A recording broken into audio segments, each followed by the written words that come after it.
Bueno, buenos días. Muchas gracias a los organizadores por darme la oportunidad de estar ante esta audiencia. Le agradezco a Dardo haberme elevado a la categoría de héroe nacional. En realidad lo único que soy es un personaje políticamente incorrecto, nada más. Y quizás en la charla van a poder comprobarlo. El tema al que yo me voy a referir le he cambiado un poco el título. Ahora tengo que encontrar dónde está el aparatito que me dieron para poder manejar las diapositivas. Ahora sí. Bueno, el título que le puse a la charla que voy a tratar de desarrollar es un tema que va creciendo en importancia a través de los años y se va a incrementar aún más en los próximos años. Y es lo que llamaríamos la economía del carbono, no la economía en términos monetarios, sino la economía, los cálculos de los balances de carbono en los sistemas agropecuarios. Y voy a tratar de adecuar esa charla a la realidad, al sector agropecuario del NEA. Lo cual, bueno, me trae una cantidad de dificultades porque yo no soy nativo de acá, he debido tomar información de otras fuentes para elaborar esta charla y por eso me voy a exponer a las preguntas y a que me corrijan los errores que seguramente voy a cometer. ¿Esto anda? Tengo que apuntar para ahí.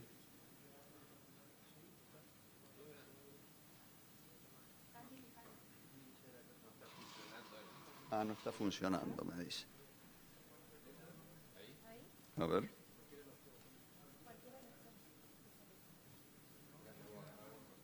Ah, ese es, está bien.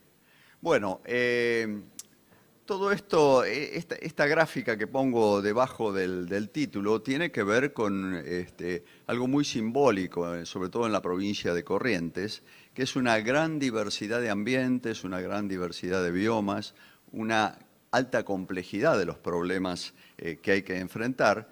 Y en todo esto aparece el carbono jugando en un ciclo que evaluarlo a veces resulta un poco complicado, pero vamos a tratar de hacerlo.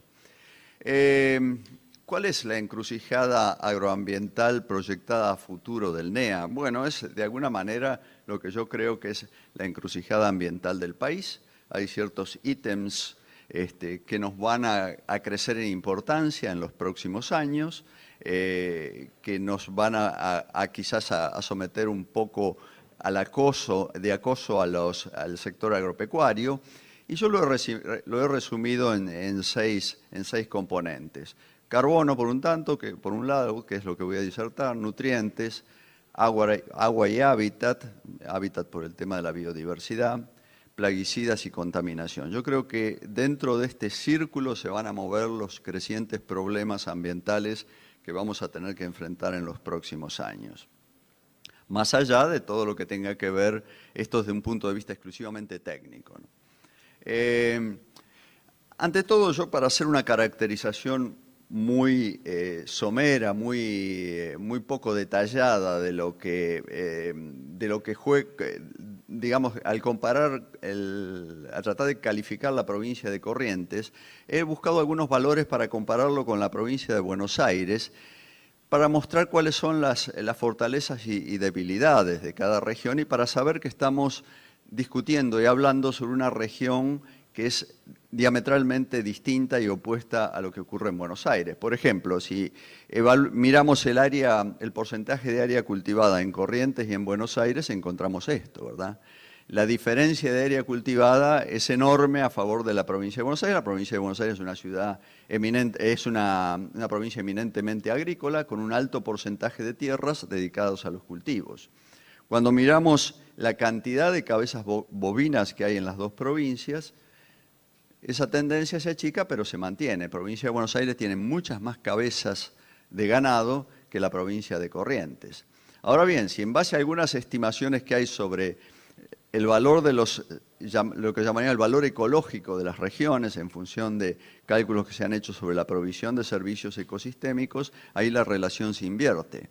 Y la provincia de Corrientes tiene tal diversidad de ambientes, tan difíciles de manejar por otra parte, que generan un bajo valor, un alto valor ecológico en relación a lo que puede valer ambientalmente la provincia de Buenos Aires. Este es el contexto inicial en que quiero plantear la charla, porque si no, todo lo que viene después a lo mejor no lo terminamos de trabajar bien. Entonces, aquí tenemos una enorme cantidad de cosas. Tenemos humedales, tenemos riberas de ríos y arroyos, tenemos bosques de distinta naturaleza, tenemos pastizales nativos valiosos, tenemos bosques nativos, pastizal natural, pasturas artificiales y también, por supuesto, tierras de cultivo, que desde un punto de vista ambiental tienen distinta vulnerabilidad ecológica. Siempre va a haber problemas porque justamente la mayor vulnerabilidad ecológica se dan en todos esos ambientes que van a la izquierda del gráfico y que son los ambientes en los cuales es rico la provincia de Corrientes y que pueden generar choques o fricciones con el sector productivo que son inevitables porque ahí, digamos, es un frente de batalla importante que se está abriendo. Y yo creo que este es otro gráfico que tiene un valor simbólico. Yo creo que lo que estamos trabajando nosotros en la provincia de Corrientes es un sistema muy complejo, en los cuales los movimientos de ese sistema están muy condicionados, porque donde tocamos una pieza se mueven otras y el sistema se puede alterar. Entonces hay equilibrios básicos en ese ecosistema sobre los cuales se están focalizando algunos de los problemas. Es un sistema mucho más complejo que el que tendríamos, por ejemplo, en la provincia de Buenos Aires o en, digamos, la planicie pampeana cultivable.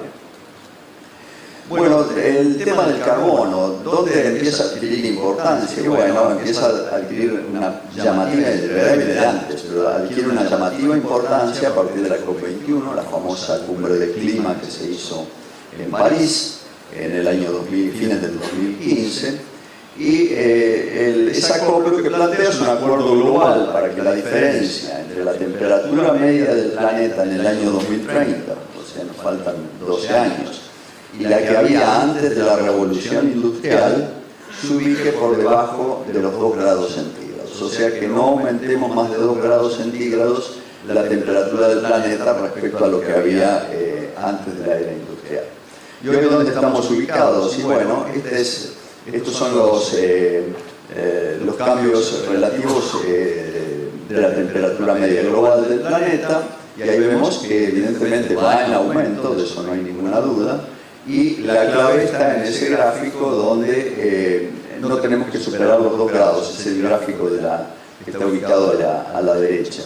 Y hoy nos estamos moviendo, diríamos, entre 1,3 y 1,5 grados por encima de los valores de la era preindustrial. Y de ahí viene la reacción de las naciones, las distintas COP que se han ido generando en los distintos foros internacionales, y ahí nos movemos, y ahí estamos condicionados en una cantidad de cosas. Bueno, esto lo que yo presento acá es una característica del bosque natural y de los sistemas silvopastoriles en la provincia de Corrientes, donde se ve que hay bosques, superficies boscosas, de bosques nativos, de distinta calidad ambiental o ecológica, como quieran llamarles. Hay bosques más valiosos y hay también arbustales o fachinales que tienen poco valor social y económico, por decirlo de alguna manera. Bueno, este es un gráfico que muestra en qué regiones estamos, donde se ven distintas características. Acá un gráfico que ha elaborado quien me va a preceder en la charla, Dietmar Kurz, porque siento un gran respeto por todo el trabajo que está haciendo en el INTA, y donde se ve la enorme diversidad de ambientes que tenemos en la provincia de Corrientes y toda la complejidad que tenemos que enfrentar para armonizar los problemas ambientales con los problemas productivos. Intervenir en esos sistemas es un desafío muy alto. Aquí tenemos algunas actividades agrícolas predominantes en la provincia de Corrientes y tenemos de todo, ¿no es cierto? Desde forestales, té, algodón, yerba mate, producción de arroz, de soja y por supuesto la ganadería, que es un componente muy importante en esta provincia, donde se ven que distintas regiones tienen distinta capacidad de carga animal, que es lo que los números que aparecen ahí es la cantidad de equivalentes vacas por hectárea o de cabezas por hectárea que tiene la provincia en distintas regiones. Vemos que en general, cuando nos desplazamos hacia el oeste, tiende a aumentar la capacidad de carga. Y por supuesto encontramos distintos tipos de ganadería, la ganadería tradicional, la ganadería y la ganadería tecnificada, o sea, tenemos, diríamos, sistemas silvopastoriles, podríamos llamarle, de alguna manera un poco rudimentarios, hasta sistemas que van en punta en lo que hace a producción de carne. Bueno, naturalmente podemos encontrar distintos tipos de paisajes ganaderos, ¿no? Una cría, digamos, estos son datos que he ido tomando, rescatando de los grupos CREA, una cría de baja tecnología en campos degradados, tenemos una cría mejorada, con pastizales fertilizados y pasturas naturales. Tenemos sistemas silvopastoriles que hoy se mencionaron. Esto es un sistema al cual le vamos a tener que prestar una creciente atención en el futuro. Ya se le está prestando. Y tenemos también algunos sistemas intensivos, diríamos, de ganadería intensiva a corral, que a lo mejor más llamados feedlots, pero se parecen, donde hay una gran concentración de animales y con impactos ambientales completamente distintos a lo que ocurre en las otras formas de ganadería. Si nosotros, a través de una cantidad de indicadores, que yo no voy a entrar en detalle, medimos el impacto ambiental con distintos colores. El verde vendría a ser el bajo impacto ambiental, el amarillo es una transición, los rojos son los sistemas de mayor impacto ambiental. Encontramos con que gran parte de los sistemas que están en esta provincia, evaluados a través de metodologías más o menos conocidas, encontramos que tienen muy bajo impacto ambiental. Y naturalmente, a medida que vamos intensificando el sistema, los impactos desde el punto de vista ambiental se van haciendo más fuertes, más potentes, hasta que llegamos a los sistemas de engorde muy intensivos de engorde de corral, donde los valores en rojo se hacen muy visibles. Esto no es un tema exclusivamente del país ni de la Argentina, esto ocurre mundialmente, en todo el mundo se muestran el mismo tipo de gráfico, pero en general en la provincia predominan ampliamente los sistemas ganaderos que, medidos a través de esa cantidad de indicadores, tienen un bajo impacto ambiental. Bueno, acá yo quiero plantearles que cuando comparamos los sistemas de producción de esta región subtropical, tropical, subtropical, o en tránsito, diríamos, con sistemas más fríos, de climas más fríos y húmedos, todo lo que tiene que ver con el balance y el ciclo de carbono tiene características bastante distintas. Si nosotros nos ubicamos en los sistemas húmedos y templados fríos, los bosques en esa zona tienen una característica, el ciclo de carbono tiene una característica de que una buena parte del carbono que está en el sistema está en la biomasa aérea, lo que se ve, pero otra importante fracción del carbono está debajo del suelo. Y el ciclo, por la propia temperatura, es un ciclo más lento, ese ciclo de carbono. Lo mismo pasa con las praderas, pastizales y pasturas en esas regiones, diríamos, templadas y frías. Cuando nos venimos a estos climas más tropicales, ese mismo ciclo adquiere características bastante distintas. En primer lugar, es mucho más rápido, por la temperatura, el carbono recicla mucho más rápido dentro del ambiente y gran parte del carbono está en la biomasa aérea. o sea, en la parte de arriba del sistema. Con lo cual, nuestros sistemas en estas zonas son más pobres en carbono en el suelo que los sistemas de las zonas frías. Esto lo mismo pasa con el tema de las praderas y pastizales, y esto tiene implicancias indudables. ¿Por qué? Porque si nosotros deforestamos un bosque en esta zona, nos estamos llevando gran parte del carbono que está en la biomasa aérea. Gran parte del carbono del sistema está en la biomasa aérea.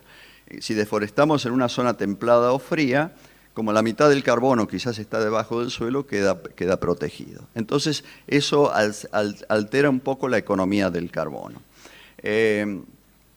Entonces, vamos ahora a concentrarnos un poco en lo que es emisión y secuestros de carbono. Y acá a lo mejor voy a hacer sí, más políticamente incorrecto. Voy a mostrar resultados que no coinciden necesariamente con los de los inventarios nacionales y diría que hasta en cierta manera ponen pata para arriba el problema. La gente de la Secretaría de Medio Ambiente está trabajando con mucho rigor y seriedad en el cálculo de los inventarios nacionales. Esto lo quiero dejar bien en claro. Pero aplican un método que es el método universal del IPCC, que es un método que se aplica en todo el mundo, que tiene distintos procedimientos. Yo no voy a entrar en detalles metodológicos sobre estos, algo describió Sebastián hace un rato. Y ese sistema, un grupo de gente acá en el país, diríamos en el cono sur, lo estamos cuestionando. Y lo estamos cuestionando por lo siguiente. ¿Qué calculan los inventarios? Bueno, yo no quiero ser redundante con lo que explicó Galbucera. Estos sistemas calculan las emisiones, los sistemas, digamos, las guías metodológicas del IPCC, y los calculan con mucho rigor, o sea, ponen un nivel muy alto de detalle en calcular cuáles son las fuentes de emisión en las tierras forestales, en las tierras agrícolas, en el ganado, bueno, y en distintos tipos de biomas que se utilizan para calcular los inventarios. ¿Dónde viene la crítica que planteamos quienes estamos mirando este sistema? Yo lo vengo mirando desde hace varios años porque además siempre trabajé para el IPCC, digamos, uno trabaja ad honorem para estas organizaciones internacionales, y a mí se me fue armando en la cabeza una idea de que hay un defecto metodológico que está centralizado acá, en el secuestro de carbono. O sea, estos sistemas maximizan, digamos, o optimizan el cálculo de las emisiones, pero le prestan poca atención al tema del secuestro de carbono. De hecho, la metodología más simple para calcular cuánto carbono secuestran nuestras pastizales, nuestras praderas, las sabanas, que tenemos en distintas regiones del país, le ponen casi un valor de cero, o sea, le asignan un valor cero. O sea que son sistemas que están en equilibrio de carbono, admiten que el sistema simplifica el cálculo admitiendo que están en equilibrio, que el sistema está saturado en carbono, no sé qué ha pasado ahí, y que no hay, diríamos, hay emisión, pero no necesariamente hay secuestro. Entonces, ¿qué es lo que pasa? Si en un sistema nosotros admitimos que hay emisiones, porque los suelos efectivamente pierden carbono en distintas formas, yo estoy hablando de carbono, pero son distintos tipos de gases, si los pierden y no secuestran, en algún momento nos quedaríamos sin carbono en los suelos, y eso efectivamente no está sucediendo. A ver si cambiamos. Entonces, yo diría que hoy un balance de emisiones no necesariamente refleja un balance de carbono equilibrado. Y ahí es donde se ha abierto un debate más que interesante, esto lo hemos conversado muchas veces con Sebastián Galbucera. Yo creo que, por lo menos para el país, deberían revisarse la forma en que se estiman los secuestros de carbono. ¿Por qué? Porque nos cambian totalmente los números. Fíjense ustedes, si nosotros computamos las emisiones de carbono que tiene un ganado, supongamos que lo decimos muy simplemente, obviamente esto es muy genérico, muy general el ejemplo. Este animal emite 1,5 toneladas de equivalente CO2 por cabeza por año. Ahora, claro, si lo tomamos así como tal, es un componente del sistema que está emitiendo una cantidad considerable de carbono y que pesa mucho en los inventarios.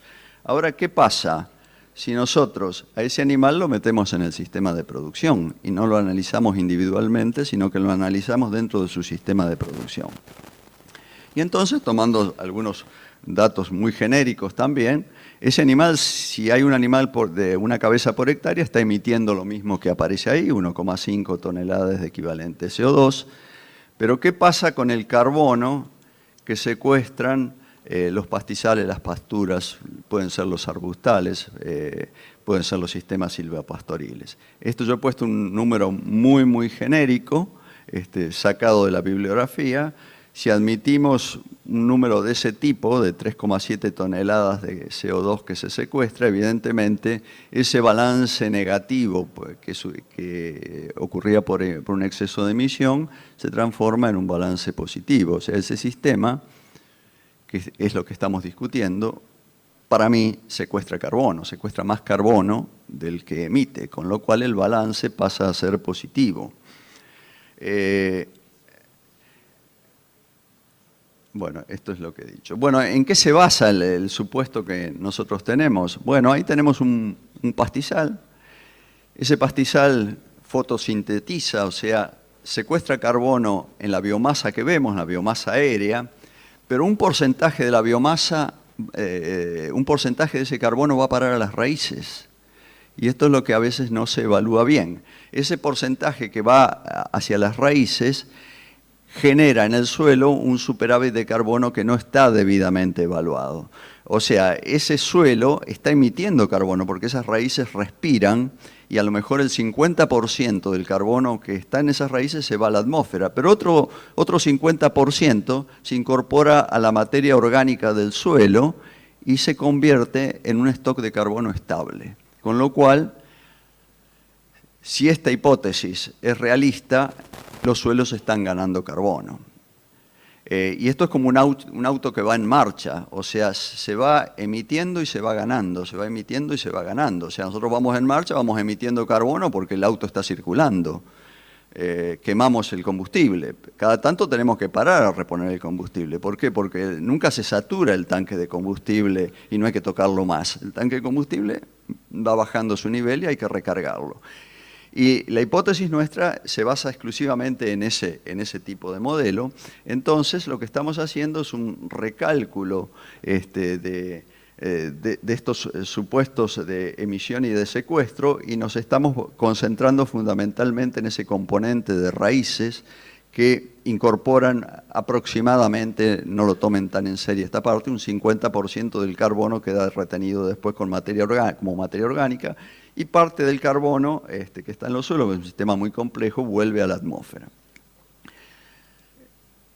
Entonces ahí hemos concentrado el enfoque. Y bueno, y aquí tenemos distintos tipos de biomas, ¿no es cierto?, que tienen distintas relaciones entre la biomasa aérea, entre el carbono en la biomasa aérea y el carbono que está en las raíces. Por ejemplo, un bosque, también son números muy genéricos, por cada tonelada que se secuestra en las raíces hay 3,7 toneladas que aparecen en la biomasa aérea, y así para distintos biomas. En un pasto tropical a lo mejor está 1:1, en maíz está 0,8:1, en arroz, el arroz tiene, digamos, la mayor parte del carbono está en la superficie, está en la biomasa aérea, y la mitad va a parar a las raíces. Y todo esto va cambiando los parámetros de cálculo.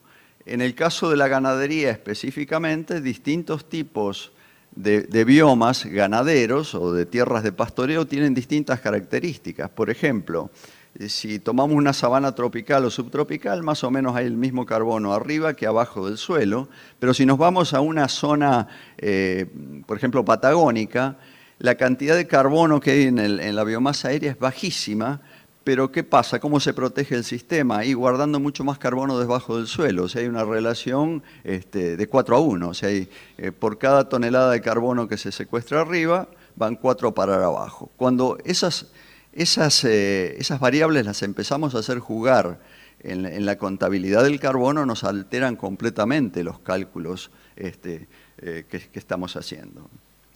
Entonces, en el caso de la provincia de Corrientes, bueno, hay un sistema como es el sistema arrocero, que no son muchas tierras tampoco en proporción, pero este es un sistema típico agrícola en el cual las emisiones parecen superar al secuestro. Y esto pasa en general en todas las mediciones del mundo cuando hablamos de campos agrícolas. En general, los campos agrícolas tienden a emitir un poco más que los campos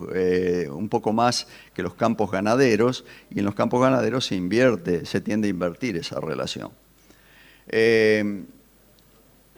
Y aquí tenemos, bueno, que evidentemente lo que muestra este gráfico es que el arroz cultivado en el NEA incide de manera insignificante en las emisiones globales, porque esto hay que ponerlo en un contexto más grande. Esto es una bibliografía internacional que muestra que los problemas más serios con las emisiones de los arrozales están ubicados en el sudeste asiático, donde es esperable que eso ocurra. Claro, cuando se cultiva arroz bajo una lámina de agua, se comporta como un humedal, y el humedal es un fuerte emisor de metano y también de óxido nitroso, con lo cual provoca un desbalance en la emisión de gases de efecto invernadero.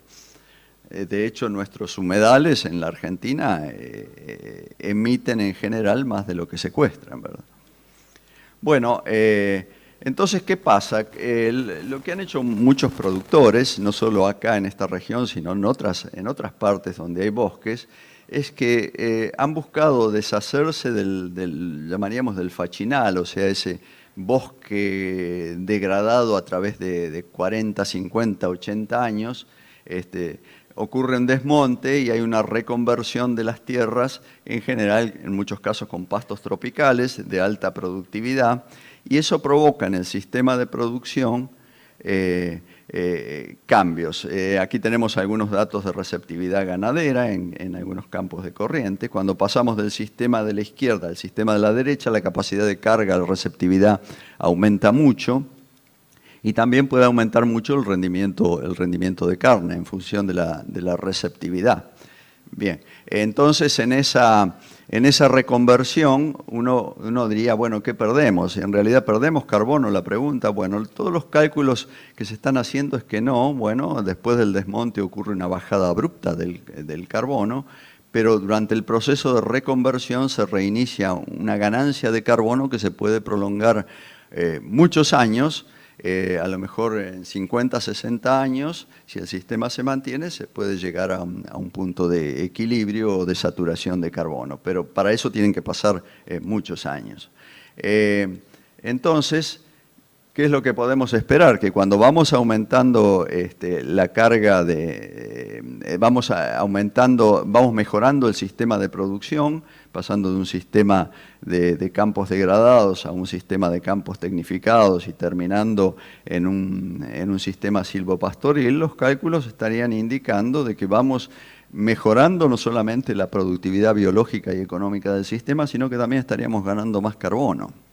Esto pasa como con el maíz. Aunque suene poco lógico, cuanto más rinden los maíces, más carbono secuestran. ¿Por qué? Porque va en función de la biomasa aérea, y una parte del carbono de la biomasa se va a las raíces. En consecuencia, cuanto más rinde un maíz, más carbono secuestra en el suelo. Entonces, como conclusiones, diríamos que la Argentina ha sufrido cambios muy importantes en el uso de la tierra en los últimos, diríamos, 150 años, que han modificado los patrones y los índices de sustentabilidad ambiental. O sea, donde hay una acción humana, hay un impacto ambiental. Y si bien Corrientes ha experimentado algunos cambios de uso detectables a escala local, estos son de magnitud menor cuando se comparan con las alteraciones que han sufrido la pradera pampeana. El balance de carbono en la provincia de Corrientes, desde el punto de vista agropecuario exclusivamente, parece ser muy favorable en virtud de los aportes al secuestro de carbono que realizan sobre todo las tierras ganaderas en pastoreos. también las tierras de bosques y también los sistemas silvopastoriles.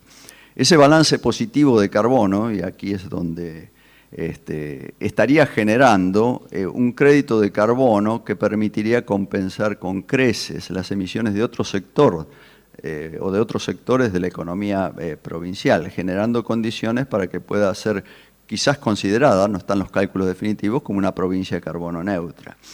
Y no hay razones para pensar que la economía del carbono en Corrientes puede ser motivo de preocupación para el sector rural y la propia gestión ambiental. O sea, yo diría que hoy por hoy olvidémonos un poco del carbono y más bien focalicemos nuestra atención en otros problemas ambientales que están sometidos a la discusión pública. O sea, tranquilicémonos desde el punto de vista del carbono, porque hoy los cálculos que estamos haciendo es que el país en general, con casi un 80% de tierras ganaderas, están secuestrando mucho más carbono de lo que suponemos, o de lo que creemos, o de lo que sostienen las metodologías que hoy se aplican.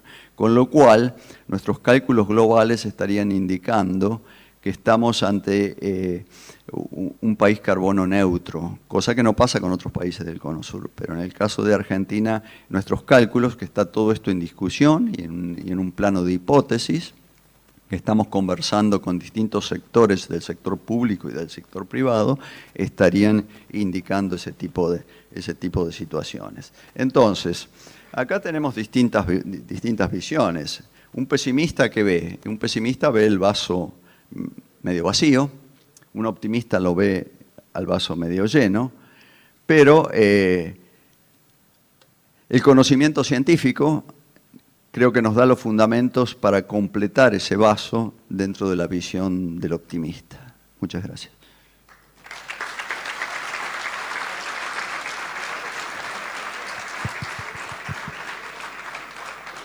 Bien, hola. Bueno, muchas gracias, ingeniero. La metodología va a ser la misma del panel anterior, así que no tienen más que levantar la mano y se le acercará el micrófono.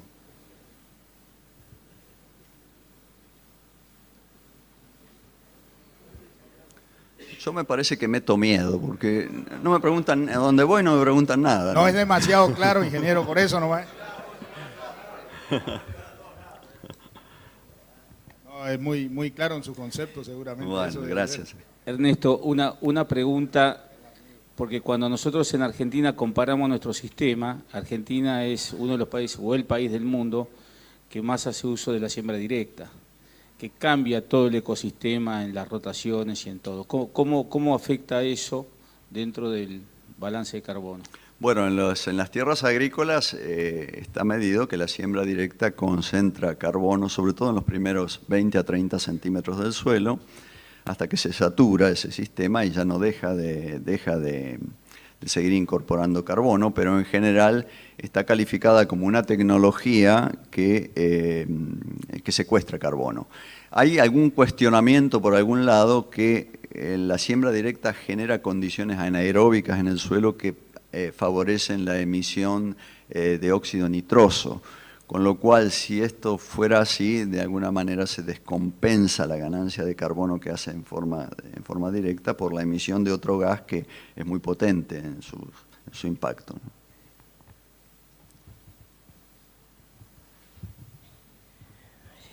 Mire, yo quisiera que nos diga que en referencia al método IPCC, que usted había hablado que es el que utiliza la Secretaría del Medio Ambiente, ¿cuál es se utiliza en todo el mundo, además. O sea, es un método universal, ¿no es cierto? Sí, exacto. Este que usted está aplicando, ¿cómo se llama o cómo podemos averiguar?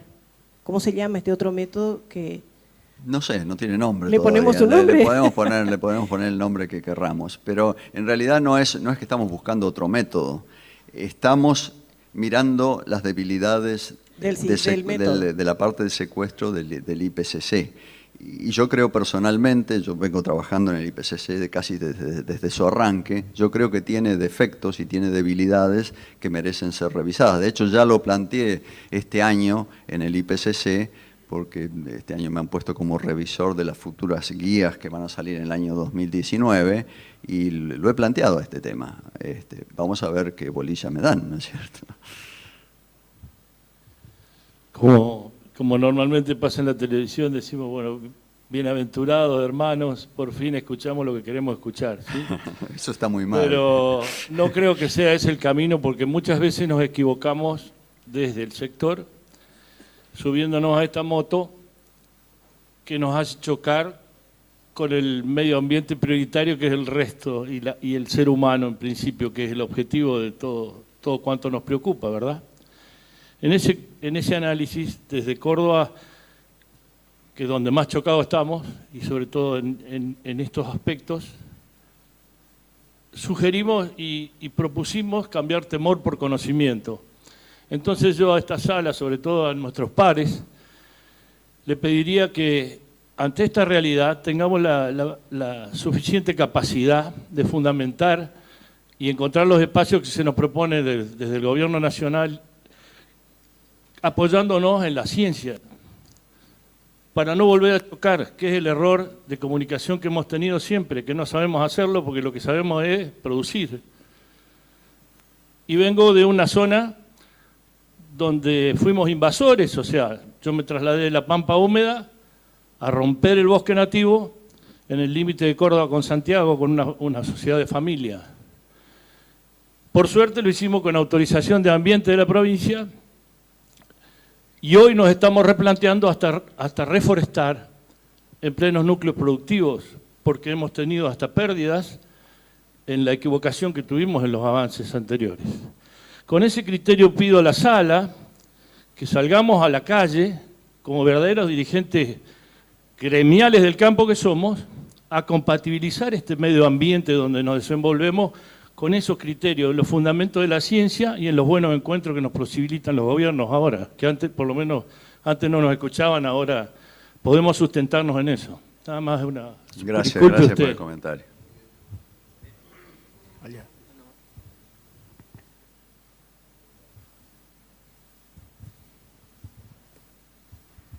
¿Qué tal? Buen día. Yo quería hacer una consulta con respecto al secuestro de carbono. ¿Sería un secuestro de carbono de los suelos? En ese sentido, si hubiese un secuestro de carbono de los suelos, al hacer mediciones de carbono orgánico del suelo, nosotros deberíamos ir encontrando un incremento del carbono, si entiendo bien. Y lo otro era que también preguntar, supongo que debe incidir mucho, el manejo de los ambientes. Porque si, por ejemplo, estamos viendo un sistema sobrepastoreado, es muy probable que las raíces no entren muy en profundidad en el suelo. Sí, tal cual. O sea, a ver, el manejo del pastizal y de la pastura tiene mucho que ver en la capacidad de secuestro. Nosotros hemos revisado últimamente 401 casos que hemos analizado a nivel mundial de secuestro de carbono o de balance de carbono en pastizales. Y que hemos encontrado que en el 94% de los casos se reportaron ganancias de carbono en pastizales y pasturas. Eso es lo que nos lleva a replantear todo este tipo de cosas, porque es mucha información. Son 401 revisiones bibliográficas en revistas científicas calificadas. Naturalmente, cuando el manejo favorece la conservación del pastizal, todo aquel sistema de manejo que favorezca la producción de más biomasa aérea va a generar automáticamente más biomasa debajo del suelo también, que es lo que estamos intentando valorar, ¿no? La tecnología juega fuerte ahí. ¿Alguna otra pregunta? Aprovechenlo al ingeniero y que tenemos tiempo, todavía no me cortan, ¿no? Bueno, si no hay otra consulta, damos por finalizado este panel y agradecerle al ingeniero Vinicio.